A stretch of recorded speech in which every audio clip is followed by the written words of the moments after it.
I want bad news to be behind a megaphone, honestly, internally. And that's an old Bill Gates thing when he was seen as like a tyrant. That he was like, I don't want to hear good news. I want to hear bad news because it makes us better. So I've got to have the types of systems and incentives and motivations to where that's not demoralizing, but it actually helps our team realize like, gosh, we're helping so many people and there's still a lot of low-hanging fruit to really supercharge SailPoint. All right, let me put you on the spot here, and I don't want you to name and shame anything, but what is the most critical or negative feedback that you've seen? Does that have to be current job or can it be prior? Sure. Whichever one you want to go with, but like, what's the like? Ooh, that really cut me to the core and that hurt me. Oh, okay. I'm gonna give you two.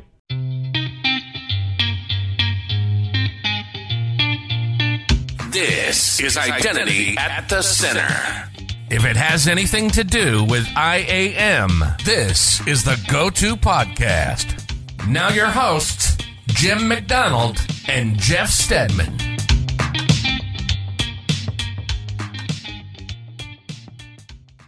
Welcome to the Identity at the Center podcast. I'm Jeff and that's Jim. Hey, Jim. Hey, Jeff. How are you? Not so bad. Yourself? Good. Is it okay to break down the fourth wall a little bit? We have we have walls in this room, but feel free to kick any down. This thing. Yeah. First off, if you're not watching it on YouTube, you have no idea what I'm talking about. But it is. And you're going to sound totally crazy here in a second. It's called a dead cat, It right? is, yeah. And so the idea is as we take turns asking questions, so we don't talk over each other, so we're going to pass the dead cat back and forth. Right. It's a very high-tech way to do that. Normally, it's for muffling wind noise and stuff like that on microphones, but there's no wind in the conference room. So no wind that's the here. good news. So yeah, you'll see that going back and forth as a little Easter egg for people who are watching on YouTube. We are at SailPoint Navigate 2024. We're here in Orlando, Florida. Yeah. So what do you think? I think it's great. I mean, this conference center, I think, is fantastic. I think we heard the conference won't be here next year, so enjoy your time in Orlando, Jeff. I know you only come here when you have to. Yeah, I'm not a fan of the heat and humidity, so I'll be happy to go somewhere else. But I think we're back in Austin. Yeah. Actually, which is where it's been for the last few years. There's no humidity in Texas. Yeah. Hey, look, I'm an indoor cat. As long as there's air conditioning, Wi-Fi, I'm a happy person. That's all it takes for me. Absolutely. So definitely thanks to SailPoint and RSM for bringing us out here. So they've been kind enough to set us aside some space, get us some great guests for this week where we have a couple episodes, and we're going to get to our guest here in a second. And RSM for funding our travel. And we're a sponsor here as well. So you'll see us. If you haven't seen us, we're out at the booths as well. And Jeff, I think everyone should notice we're wearing matching shirts. Swag, right? Stuff like that. So, and then what's next for us? We've got a Gartner conference that's coming up. So we're going to be on stage doing something with our friend Becky. So we also have a conference discount code, $375 off the registration fee, IDAC 375. You can go to Gartner.com to register for that one, or we'll have the link in the show notes. Yep. So people can check that out. It's also on our website, idacpodcast.com. If you just scroll down, all of our current conference discounts are listed there for easy reference. So, all right, why don't we get into it? Because we're really going to kind of focus on IGA and specifically, I think, probably SailPoint here today, just given where we're at for the conference and kind of learn more about their viewpoints on the way they approach identity and specifically identity governance and some of the lanes that they are in, and maybe some of the widening lanes that are coming as part of that. So I want to introduce our guest today. His name is Andrew Moore. He's the Vice President of Product Management with SailPoint. Welcome to the show. Yeah, thanks for having me. Excited to be here. Well, thanks for taking the time. You're a very busy guy, and I want to make sure we get us going and into it. But it's first time with us. We always like to find out identity origin stories. How did you get into this space? Yours is a little bit different than from people, but tell us, how did you get into identity? Yeah. Is it something that you chose, or did it choose you? Oh, identity chose me. I really love this question. I think when I came into this space, when I joined SailPoint, I'd get it really often, and it caused me, one, to be a little bit of surprise. Like, is it that odd? But then I thought about how I got here and what it looks like from the outside. So I spent the majority of my time in my professional career in product management, but in big B2C consumer applications. So for those familiar with the MyFitnessPal nutrition tracking application or Expedia and their travel space, I've spent time in like mass consumer applications. So you may be asking yourself, how did identity come into the picture? Which you are asking very directly here. Mm-hmm. In my last role before I came to SailPoint, I've been here about 4 years, and I was hired to come here. I was hired to come and build out the platform, the SaaS platform, and really scale it. And the interest from SailPoint was, hey, there's a lot of enterprise applications that just need consumer level expectations now. We're all accustomed to experiencing our iPhones and consumer apps. Can we make it easier, less painful? Also, the scale of what's happening in identity is massive. And what I did, I actually was running the global identity platform for Under Armour. So for those that are familiar with Under Armour, it's a big sports and fitness brand, and I worked on the technology side there. I mentioned the application MyFitnessPal was owned by Under Armour at the time. And throughout time, I was made responsible for building out a centralized data platform, for running our AI for coaching, like health coaching on top of that. As part of that, I ended up owning the strategy for our homegrown identity system. So if you think about a lot of our customers today at SailPoint out there that had their own either consumer or workforce identity platform, we had built our own for over 200 million identities. And we were given the charge to make it work for not just the application side, but for Under Armour's retail facilities, their e-commerce applications. So we had this single view of the customer.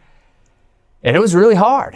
What I found was to build it in-house, I kept thinking, this has got to be undifferentiated heavy lifting. There's got to be other companies out there doing this at scale, which is where SailPoint came into the picture. I was asking myself, I think I'm seeing the evolution of what's happening with automation and cybersecurity. It seemed like a good space to go into. And I live in Austin, Texas. It's where SailPoint is headquartered. I had some connections there, and rest is history. Been here about 4 years, and it's been great. So take me through a day of life. I mentioned Vice President of Product Management. What the heck does that mean? Like, what is it you do?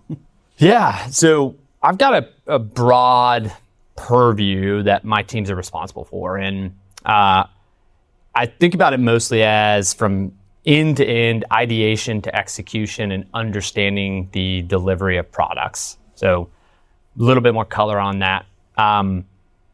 Easiest thing that people can grasp onto if you think about product, it's you develop a roadmap. How do you develop a roadmap? Well, I've got a product analytics team that we're looking at what's happening in our customer base today. Let's analyze how they're using the product. How do we make it easier? We've got product managers that are talking to customers, that are researching the market landscape and building out the strategy for that roadmap.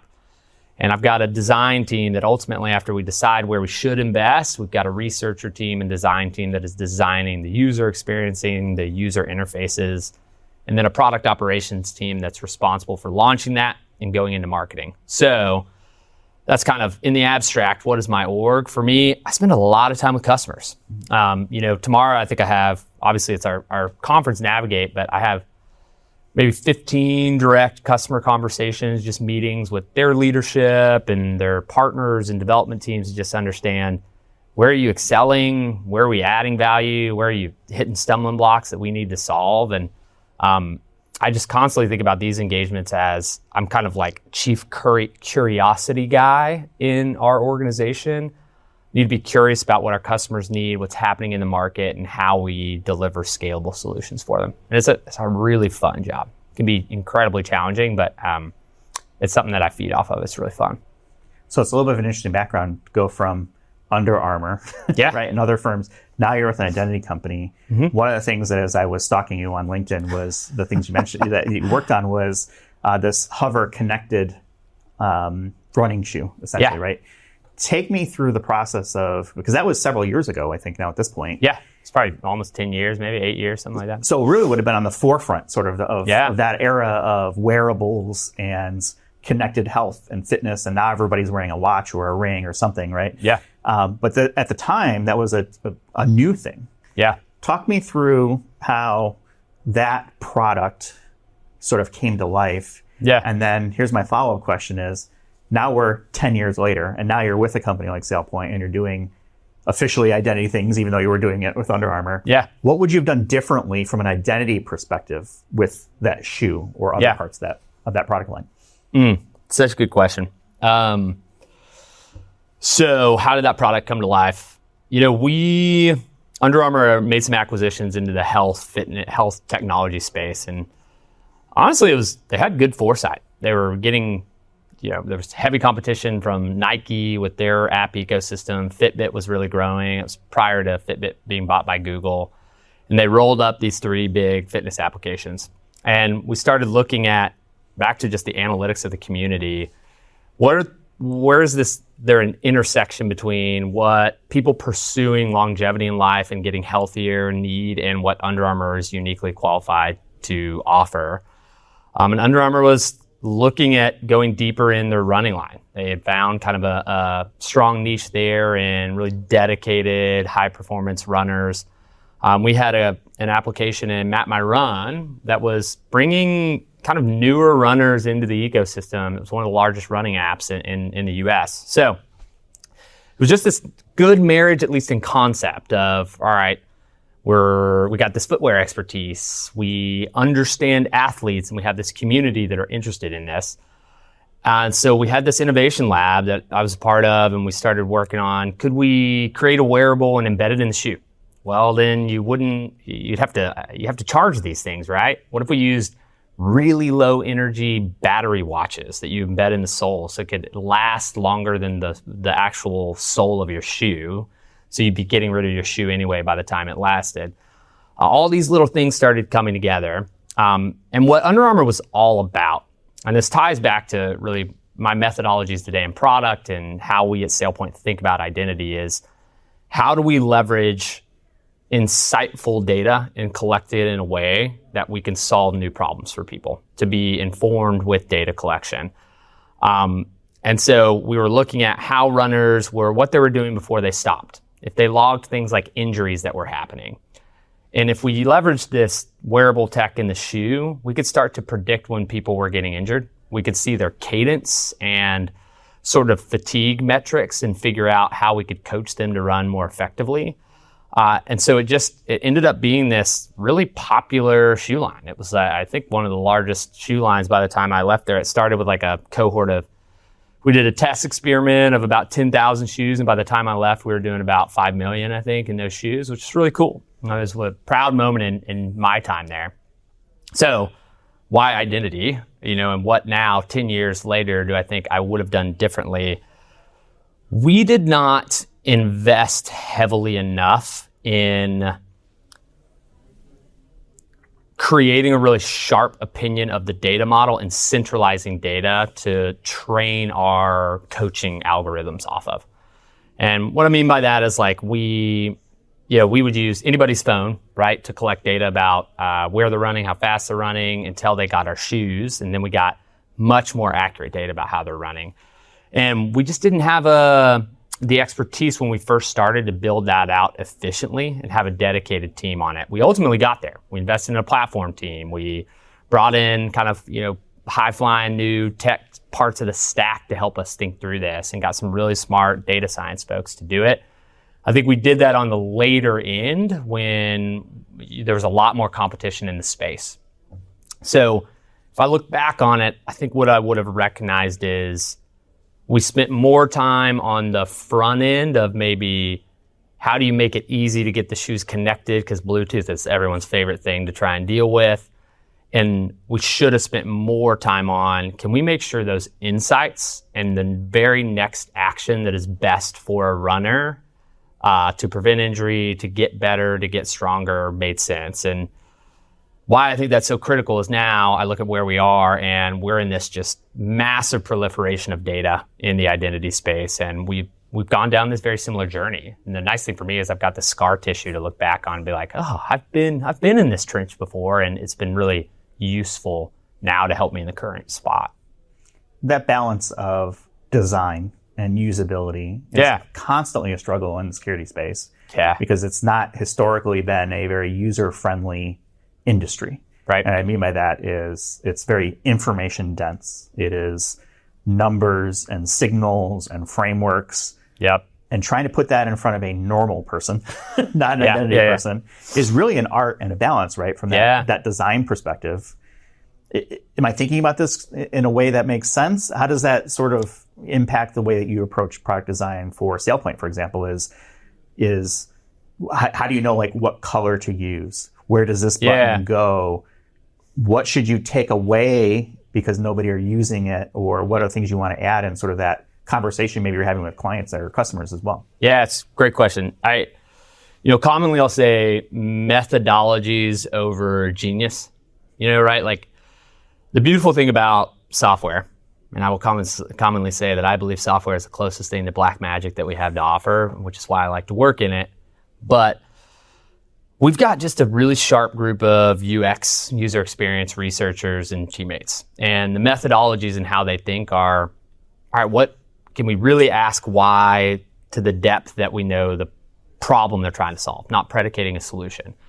How can we get really low risk signal about how to invest? So we build prototypes. We do paper prototypes that we'll show our customers. We'll do mock-ups that we get interactions for before we ever start writing code so we can learn early. And then on the back end of that, it's closed feedback loops. So can you run tests on colors and see who achieves the task faster? Can you, watch the funnel on where people are dropping off and getting struggles? I got some great feedback just walking around on just a string of text in our app that is confusing people. And one customer said it and 3 other people were like, yeah, that's the worst. And I was like, this is great. It's great feedback. That's what you want to hear, right? Exactly. How do we improve, right? Exactly. It's so valuable. So for us, that methodology of thinking about the risk and really understanding the jobs that people are trying to accomplish are so important.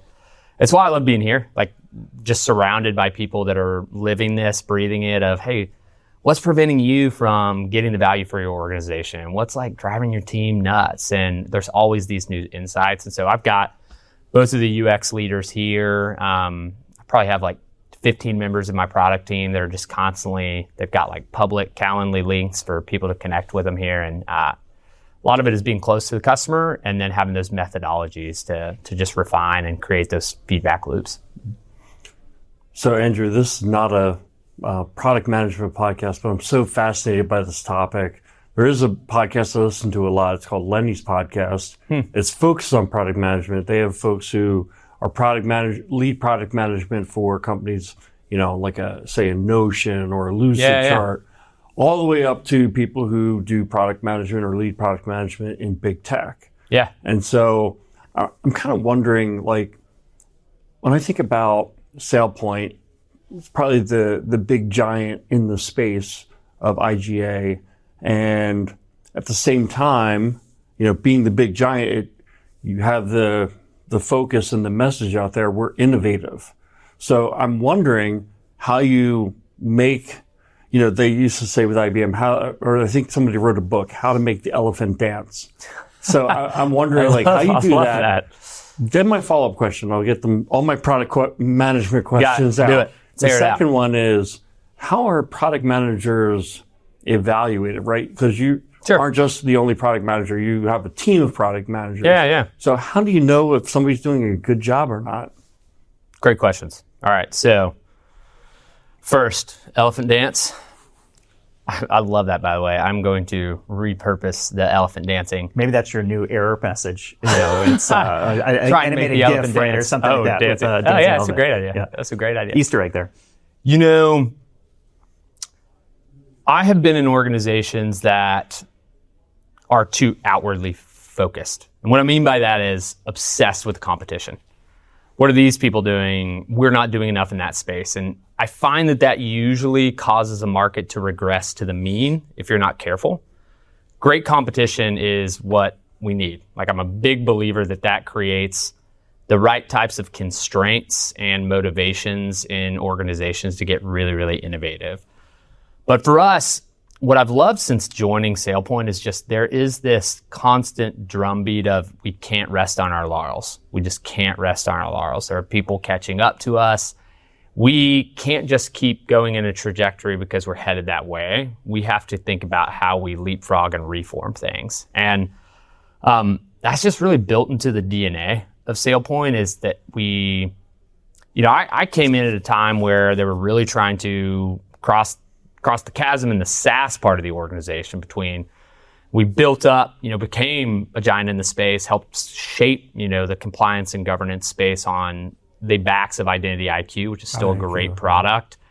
And then figuring out, all right, SaaS is seeming to become a bigger and bigger ask, and just the adoption rates were going at a really fast pace. What that opened up for us is brand new types of technologies and the big hyperscalers and cloud providers. And so for us, I think if we set the right goals and have smart constraints around our teams, and then hire and bring in disciplined people that think with that kind of innovative engine, it goes a long way. We also just had practices like this year at Navigate. 2 of the 4 big launches that we had came out of an internal, we called it an innovation workshop, and it was like a Shark Tank level, months-long innovation program that we built where anybody could submit from across the organization. And it wasn't like a hackathon where it was a couple days. It was, they pitched into the C-suite of the organization. Leadership selected the ideas. They got to formulate a team. They got executive coaches from our organization. And ultimately, the prize was cash, and then you got on the roadmap of the R&D roadmap. And it was supposed to be 1, but they liked 2 so much that we did 2 of them. And that was AI automated application onboarding and machine identity security. And they did insane research, and they had data scientists on the team. And so we just try and weave it into the fabric, too, of how we... innovation is not just for the R&D teams. It comes from everybody, like SEs in the field and sales folks. And we had UX research driving one of the projects that was super powerful. So it's in the DNA at SailPoint, and that's what I love about it. It just keeps, I think it keeps driving the right sort of outcomes when we have those incentives. And how do we know if you're doing a good job? Sure. How do you know if the people that are working for you are doing a good job? Yeah, so we do a couple of things here. You could say revenue, I guess. Start there. For me, I go deeper, and I think about, 1, we pay very close attention to just the retention of our customers. So if the customers we have, are we treating them well? Are we getting the right types of value so that they stay with us? So the longevity of those customer cohorts is really important, and that retention rate we watch really closely to understand, hey, what's going on with our customers that we need to change? So that's 1, and that can break down into we use objectives and key results, OKRs, and each of our teams have specific results they're trying to drive. So for the workflows team, it's about depth and breadth of workflows, and they have a target that they're going after to see, can we get 2/3 of enabled customers to have 3 or more of these workflows in production? And if they're not measuring to that, then we ask the question, we interrogate the goal. Was that the right goal? Was it the right thing? What other interferences are in the way that may have prevented it? But I ask each of my leaders create those with their teams, and we measure them that way. And if you think about user experience design, it's part of the bigger picture, but we even do what's called UMUX Lite, which is like a customer satisfaction score in the application. So we can see by part of the app. We pop up and ask, 4 simple questions to a customer. It's kind of like NPS, Net Promoter Score, but it's more geared toward user experience. And that gives a signal. It's like a constant heartbeat for different designers in the application of how easy it is to use, if customers are struggling with certain things. And so these are all different signals that we use to just hold ourselves accountable and make sure we're doing the right things. So I've always wondered, you get those pop-ups, like, what was this thing and what happened? Like, take me through a little bit just behind the scenes. Okay, so I answer those questions, then what? Yeah. So an example here would be, I'll just keep extending this workflows team example, which is a low code, no code, drag and drop experience for building identity automations in our platform. And there's a lot in that. You can say low code, right? It sounds great, but for someone that codes, they might just rather code it. For someone that's new to the platform, you've got to have these menus and different descriptions and how you drag and coloration and hierarchy, and there's a lot to it. We ended up using this UMUX score to understand how effective is it? How are customers liking this? And our teams were setting goals. They were setting quarterly goals on, can we drive this up? How satisfied are our users from 1 to 5? And can we drive them up from 3? When we get that pulse coming in, ultimately what those signals are giving us is it's a population of customers to then go dive deeper, saying when they're trying to use it, where are they falling down? Can we schedule a research call with them to actually chat with them and understand what would make a change? So we're mapping research techniques, quantitative and qualitative, and kind of using different tools in the toolbox to get better signal about what we're doing. It's definitely not just going into the ether. So do you find? So here's my perspective on this. Right, I see a pop-up. I hate pop-ups feedback, so right? much. First of all, there's that. Yeah. But I tend to only provide negative feedback. Sure. Do you find the same from, You got to try and control for the negativity bias. And so if at all, we'll get to the like cultural anthropology, right? I get back to human biases and, thinking fast, thinking slow type methods here. Getting a baseline is really important. So even if it's going to be skewed to the negative, if you're getting a baseline and you have population bias based upon their negativity, that's okay. And I'm of the opinion that I've got to balance out with quantitative scoring success for my team so that they're motivated, right? To see like, hey, look at all these great things customers are saying that will speak on our behalf, and look at all these massive impacts and like ROI they're getting in the organization. But I want bad news to be behind a megaphone, honestly, internally. And that's an old Bill Gates thing when he was seen as like a tyrant. That he's like, I don't want to hear good news. I want to hear bad news because it makes us better. So I've got to have the types of systems and incentives and motivations to where that's not demoralizing, but it actually helps our team realize like, gosh, we're helping so many people, and there's still a lot of low-hanging fruit to really supercharge SailPoint. All right, let me put you on the spot here, and I don't want you to name and shame anything, but what is the most critical or negative feedback that you've seen? Does it have to be current job or can it be prior? Sure. Whichever one you want to go with, but like, what's the like? Ooh, that really cut me to the core, and that hurt me. Okay. I'm gonna give you two. Used to being in the consumer space, there's app store reviews. So it's not just for you, but people can see it. And it ends up on kind of like public square type space. And that is both one of the benefits of getting to work on applications that have had that much impact when they're that broad, right? They mean something to people. This is like gonna seem humorous, but we changed how we visualize data about running statistics. So this is an Under Armour. This is an Under Armour product that we did, and we did a long-running research process. We did a lot of prototyping on it. Sometimes you still get it wrong. But I had someone write a review that said, and they obviously knew about software because they said, whatever product manager is responsible for this, I hope X happens to their family. And it was just, deep trolling that was hurtful. But I use that today with my team to kind of like put into context. Internet culture, right? You got to learn to shake it off. You got to find the things that actually serve you and are meaningful from customers. And we don't have those problems today at SailPoint of that level, but we have had. This is a great one that I actually really appreciate. I just talked to this customer yesterday on our customer advisory board now, but we have a forum where our customers are able to submit ideas and it's voted upon, and it helps us kind of get signal for, hey, how impactful is this going to be? And there was someone that said something to the tune of, I have a toddler older than this idea that had been out there for a while. And it's now like it's a motivator in our team today. And certainly I have to remind my team, like, we are humans and those things are going to be hurtful. And I think the mass majority of our customers in the ecosystem, they're so kind, but these are really impactful products that are, people's careers. And when they get blocked and there's issues that they have to overcome, we take it really seriously. And I think that's just so important for my role and my team, is to recognize, like, these are people's gigs and livelihoods that we got to help them get over the hump. And yes, we can't solve it the exact way all the time, but I certainly lose sleep over it, Yeah. Well, you've made it when you have haters. So yeah. Jeff and I are like, we're hoping to get haters someday. Trying to get the haters. Yeah, we're working on the list. And I'm not putting that out there for anybody. Yeah, please don't. Not an invitation. Not an invitation.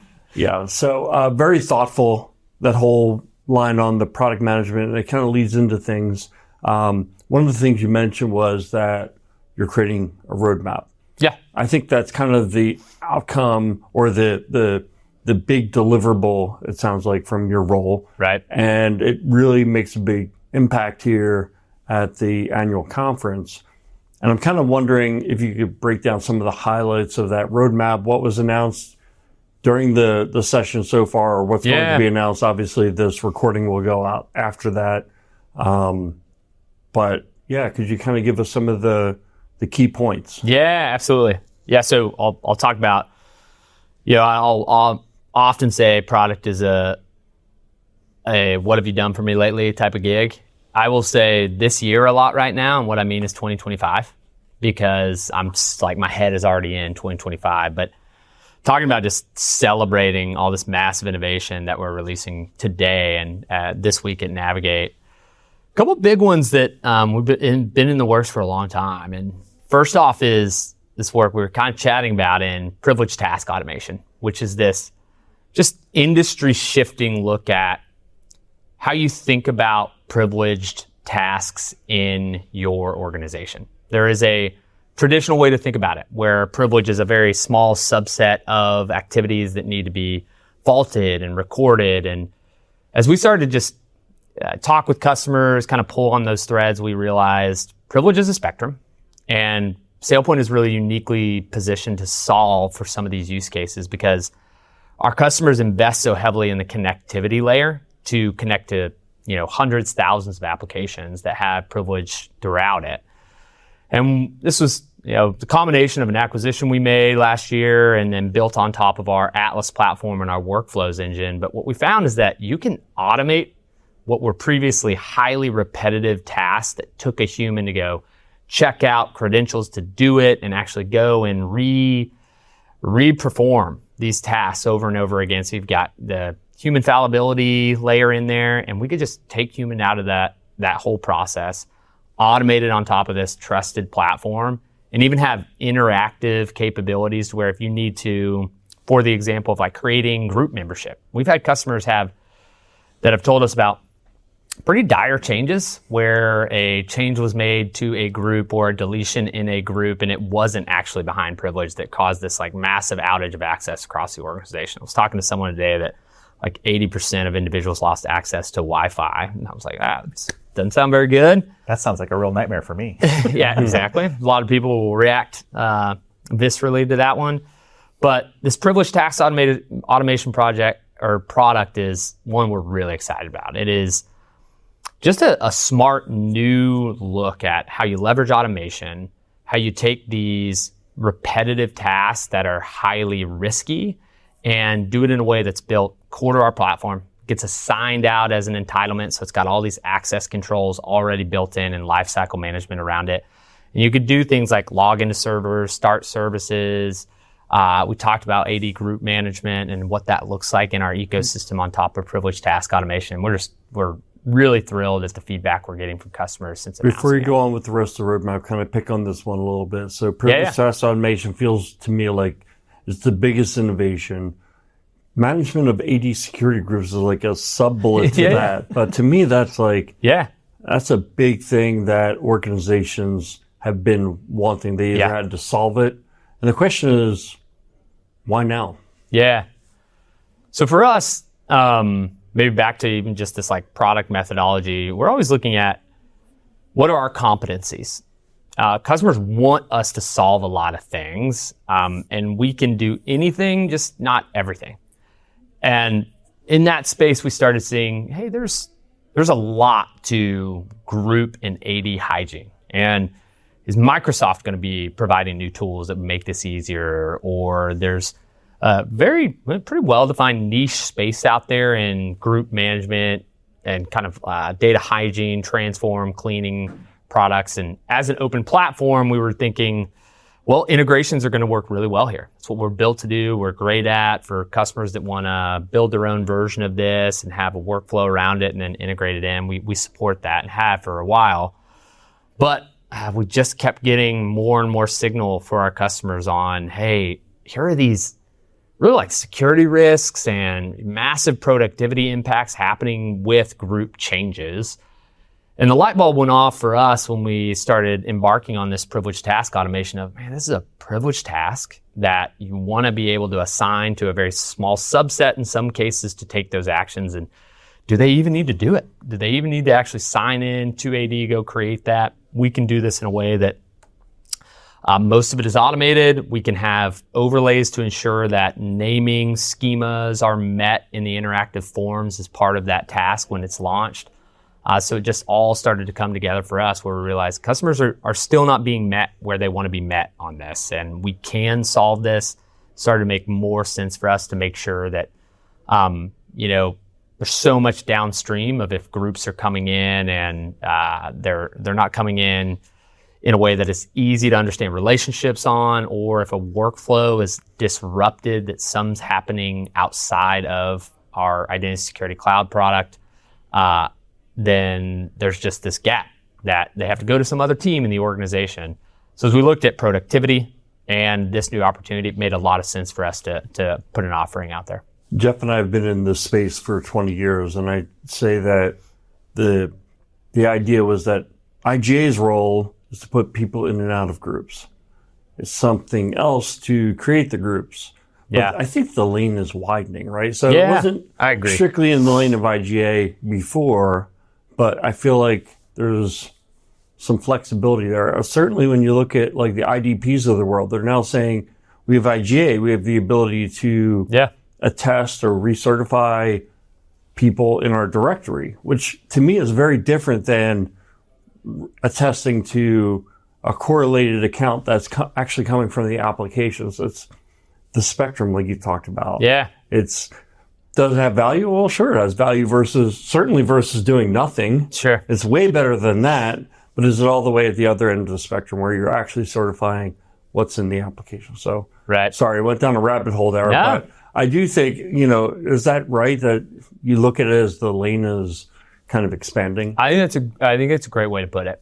If we think about our customers, identity teams, and even just the CISO or CIO's organizations, looks a little different in various enterprises, but the lane's widening, and also due to just the continuing evolution of security threats and vectors, I like to call them the synapses in organization. Like those, we need new synapses between DevSecOps, between the identity team, between the HR organization, and what used to just be focused on productivity or compliance. If you don't have that identity context throughout every layer, then you're going to struggle when downstream negative impacts happen, how you go upstream and fix it. And this is one of those places for us where we saw it maybe used to be outside of the identity team's purview, but they're finding that a workflow that is more important for them to achieve automation or to decentralize application onboarding so they can speed up and make it easier around some standards.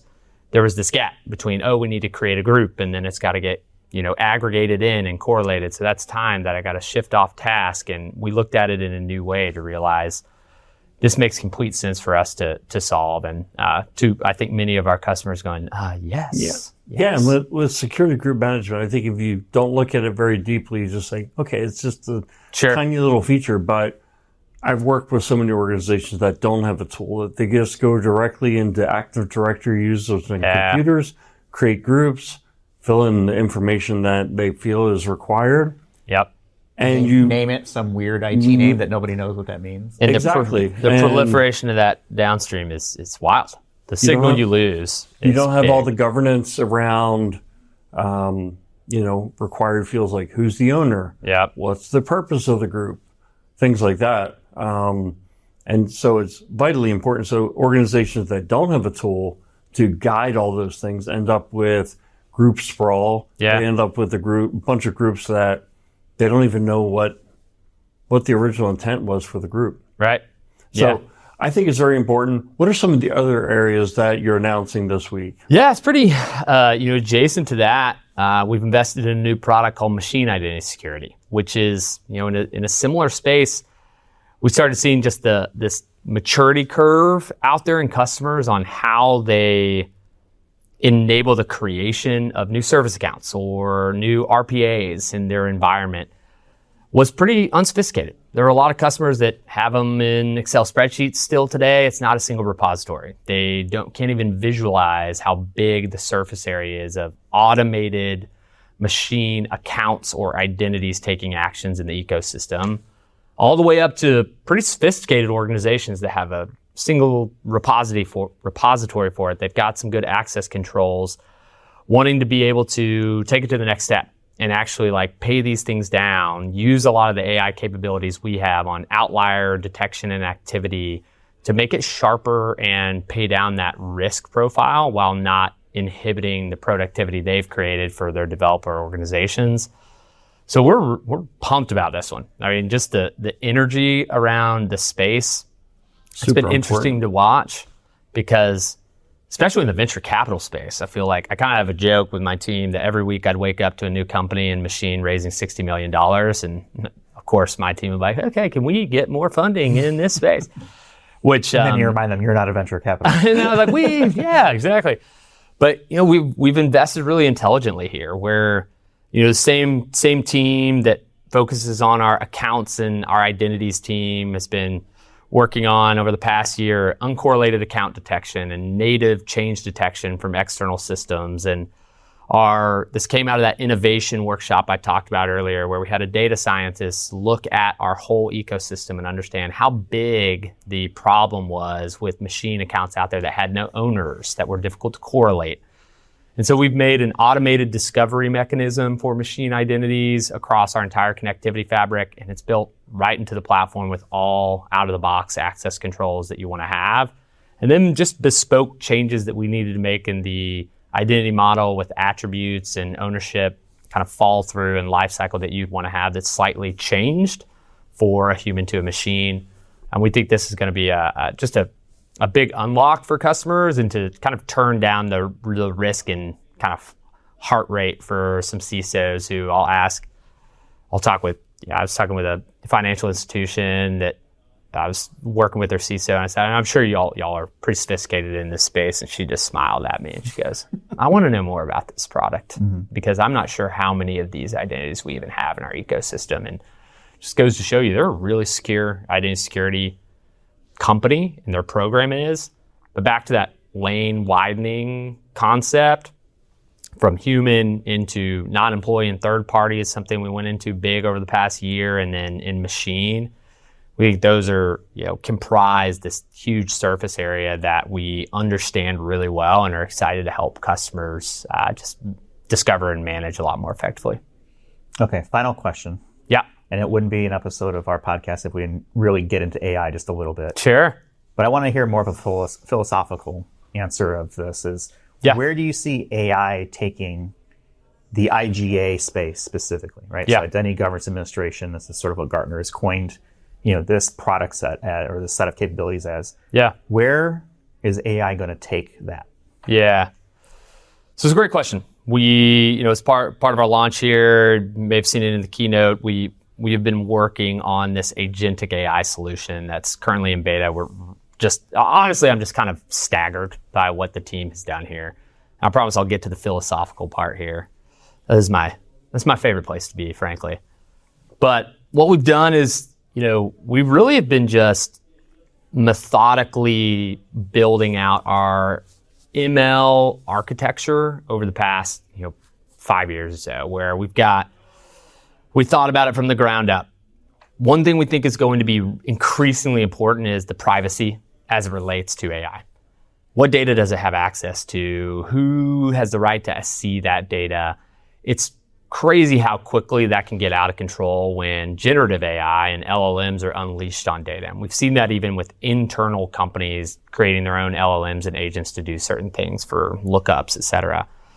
So for us, we're just really proud of where we came from, like leaning on this deep expertise in the identity space and privacy and security for how we thought about exactly how we build our AI architecture. I think that's going to be really important, increasingly important as we go forward.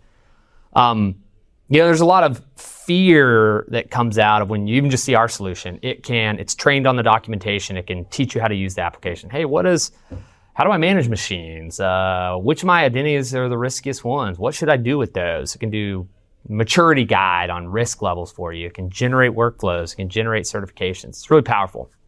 But what we think is going to be most important for us is staying really zeroed in on that refinement. If if you've heard in like the LLM space of like RAGs, of how you actually refine data and actually make purpose-built AI, I'm just a real believer that it's going to be this big productivity boosters, but in the right zones. I'm very bullish, less fearful than a lot of people are on what they think AI is going to do in this space. I think what it's going to enable us to do more than anything else is be less fearful about the proliferation of accounts and access, and to really find needles in a haystack fast.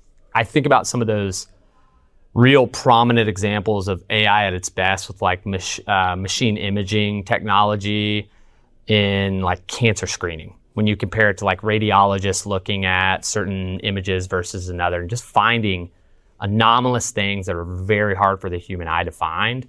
You can have great principles and policies and build all those out. And we've created AI tools along the way.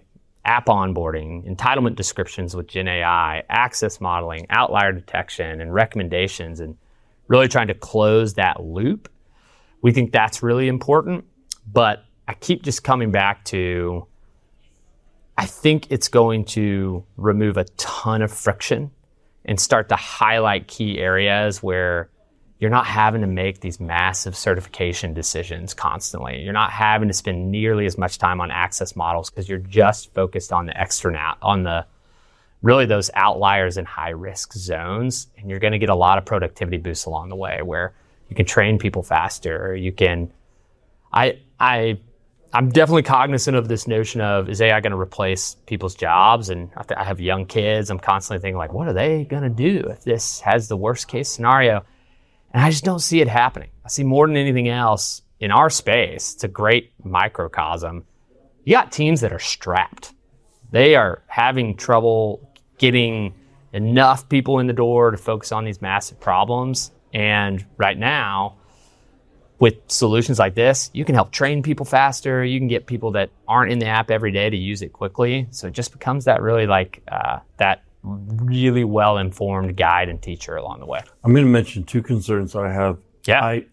AI with IGA. So first is, if AI is making decisions on who gets access to what, Yep. and you can't explain how that decision was made. In other words, AI decided, we don't know why.